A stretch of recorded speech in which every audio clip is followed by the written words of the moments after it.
Saya berucap di pentas pemuda. Okay. Masa tu dia minta saya berucap kat pemuda. Masa tu adalah orang cakap kan, suruh saya berucap. Saya kata okey lah, pergilah pentas pemuda. Masa tu saya berucap, saya sentuh tentang sensitiviti masyarakat Islam. Saya sentuh isu murtad. Saya sentuh isu kehakiman. Betul lu. Saya sentuh pasal ingat tak dulu ada kes pejabat agama serbu gereja.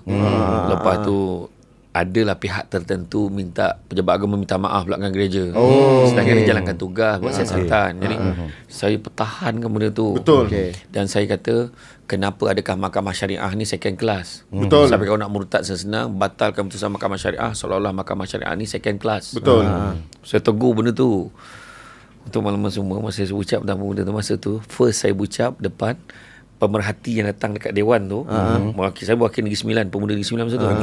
Yang datang Tok Mat, Datuk Dr. Zamri dengan KJ. Dahsyat ni semua ni. Masa tu.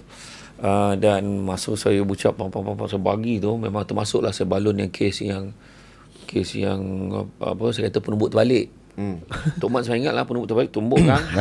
Yang kes yang sibuk nak tuntut hak nak masuk toilet perempuan tu. Ya. Lepas tu pasal hari Dogs Day yang boleh pegang anjing. Ya. Zaman tu betul.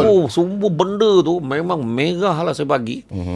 Dan dulu kan masih power lagi surat khabar. Betul. Apa yang berlaku masa tu Tok Mat dah nampak lah saya berucap kot. Dah nampak saya bercakap, oh dahsyat budak ni bercakap kan. First time saya berucap depan dia. Credibility. Baik, tajuk-tajuk tu semua tu. Lepas tu saya bagi-bagi tu. Esok tu keluar surat khabar. Pemuda Perlis telah menyentuh tentang ini. Pemuda Pahang pula menyentuh tentang aspek ekonomi. Pemuda Negeri Sembilan. Alhamdulillah Negeri Sembilan langsung tak keluar. Cantik. Ui, Faham macam tak?